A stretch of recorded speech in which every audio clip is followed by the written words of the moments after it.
Hello friends and welcome to Fire Emblem Discussion. Today we're going to be looking at your comments from the video, is DLC Wave 4 worth the cash? And I'm going to be responding to them. I feel the overwhelming opinion was that yes, this is worth it, but I do want to look at some of your comments specifically and then address some concerns from people who aren't really into it. But first, I would like to start with our top-rated comment, the one that received the most likes here from Avery Wilson, who says, whether or not it's justified will depend to me on how long this side story is.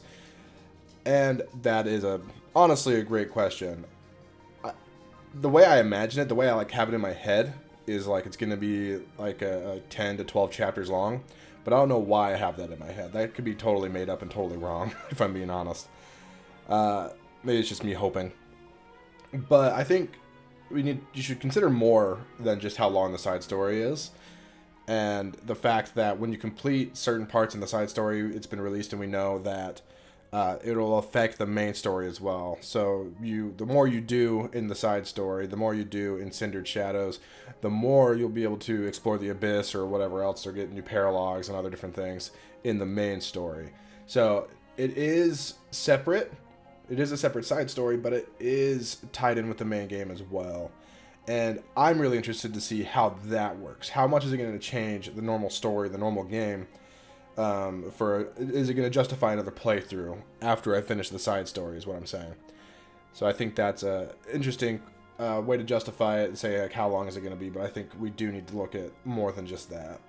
Alright, next we have Just a Kudir. Sorry if I say your name wrong. This is the actual DLC. The rest were just things to tide us over until now. I mean, it takes actual work to make new models and give us new auxiliary battles and stuff. But yeah, I tend to agree with you that the previous 3 waves were pretty weak. And I think that's a sentiment that's shared with a lot of other comments as well. That the previous waves of DLC were, honestly, especially Wave 1, just super weak. Wave 2... honestly not much better, and then Wave 3 gave us some new characters at least, and some a new paralog and other things. But this Wave 4 is going to be, I think this is what makes the $24.99 or whatever we paid for it justifiable in a sense. Alright, but thank you for your comment. Now we'll move on to our second highest rated comment. So these were our top 3, I believe. Right here, and I'm really sorry I can't read that because I can't. But thank you for your comment. I'm really sorry that I can't read that. But they say, I wasn't really feeling the previous DLC packs, but this one finally convinced me to purchase the pass. Glad to have you on board, friend. Alright, so I think in general people are pretty happy with it. There's a lot of people who said, gave one-word answers that were just yes, and that's good. Yes is fine. But now I want to look at some questions and maybe some concerns. So from here we have Orpheus, who says, I wonder how much of the new content will actually be offered for free to people without the pass. Everyone got Yuritsa in Wave 3, and he was probably the best new feature in the wave. It's honestly hilarious to me that the best character, or the best DLC character that we got then, wasn't the one we paid for. Anna, though she's available on every route, just was not very good. She's really underwhelming. She didn't have anything that really made her stand out. She did learn Rescue, which is cool. And I want to say she had a budding talent that taught her Pass, but for some reason I don't know if that's correct. I might just be confusing her with Bernadetta. If I'm being honest, I barely used Anna. I tried once and I was like, nope, you're not for me. I don't think she's that good. But yeah, I wonder if we are going to get any free things. And it makes me think of this. A new difficulty. So we've all played Maddening at this point, probably. Maybe at the very least we started it. And makes me wonder if we're going to get Infernal, the next new difficulty. And I wouldn't be surprised if that was a free update if we get it. I would like it, honestly. It would give me a new way to play through the game. But do we really need that? I don't know if the average player needs that much more difficulty. Maddening was already pretty brutal on its own. I can't imagine what Infernal will look like. And part of the problem with being a Fire Emblem YouTuber is if you don't play the hardest difficulty, people are like, what are you doing?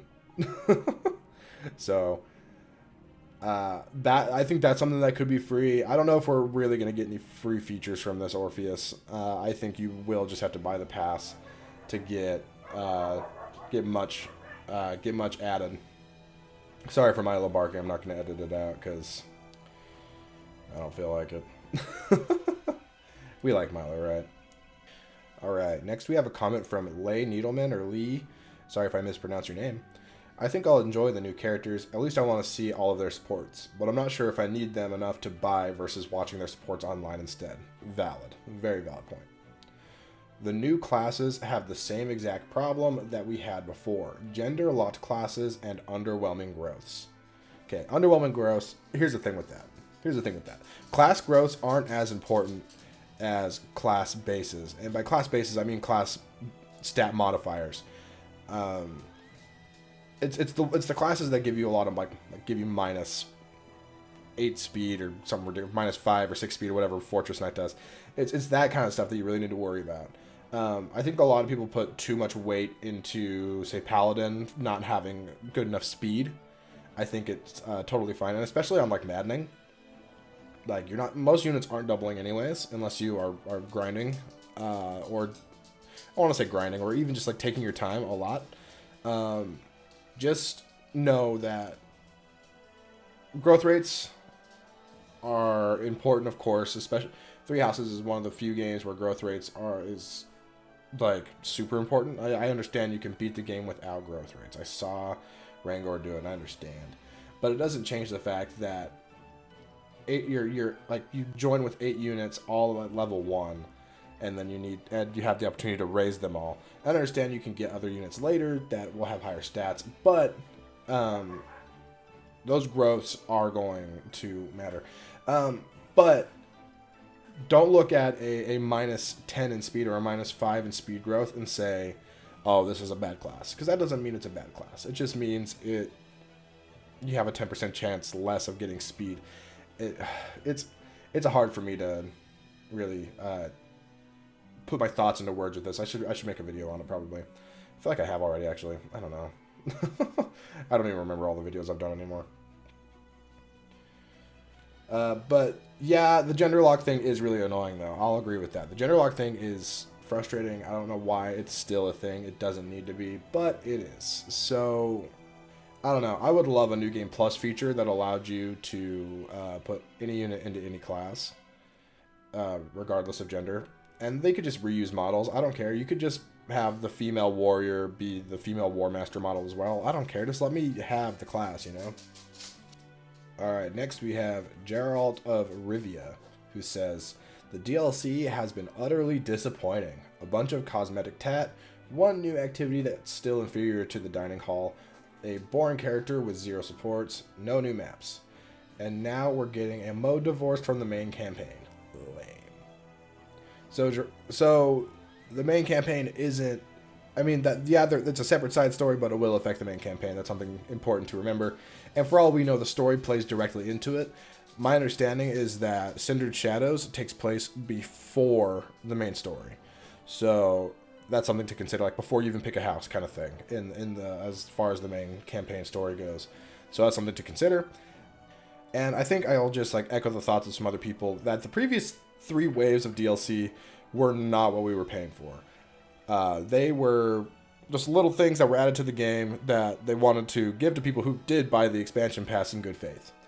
Now, this is the DLC. And I think we need to not be utterly disappointed until we see what the side story actually is. It might just be some amazing gameplay, which is what I want. The story stuff and whatever is fine.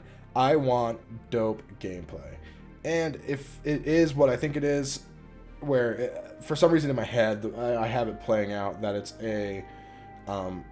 where I have like it's gonna be more like a puzzle where you're given specific units with specific stats and specific weapons and stuff like that, and you're going to have to, like, you know, use all those tools that you're given rather than building your own tools like you do in the main story to conquer the map, which I love that idea. I love the idea of having set resources and set stats and everything, and going into a map where I have to utilize those in a specific way to beat the map. Not to say that there won't be like more than one way to play through the game, but I really enjoy having really having set resources and set stats and everything. Allow the creators of the game, the developers, to give us really solid and tight map design. They don't have to account for tons of different options that you could go for and tons of different ways you could take it. They can say, okay, this is what they're going to have, so how can we make it difficult, or how can we put this enemy layout here so that they specifically have to tackle it with this skill set. And I think that's really cool. That's what I want to see. But anyways, that's off topic from what I was saying. That's off topic from today. Don't say it's utterly disappointing yet. If you play through it, or you see a playthrough of it online or something and you say, yeah, that sucks, then sure, you can be utterly disappointed. But I would just say give it a chance, you know? Give it a chance. Alright, well, I think that's going to do it for today, guys. Thank you for watching. I really appreciate you taking your time. And especially thank you to all of you who commented on the last video. I'm really sorry I didn't read everybody's here. That would just take a little too long for my liking. And I don't know if it'd be super exciting to watch. This probably already isn't super exciting to watch, if I'm being honest. But I do want to give everyone an opportunity I do want to try to give everyone an opportunity in this video or in a future video or in a past video, whatever, to have their thoughts read here. Because Fire Emblem discussion isn't about my opinion.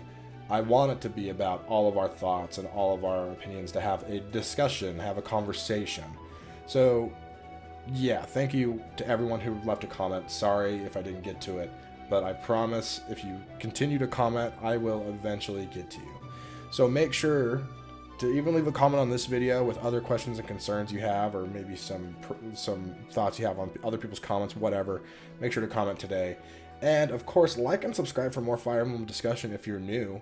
I would appreciate I would appreciate any support you can give, and I will catch you next time, friends.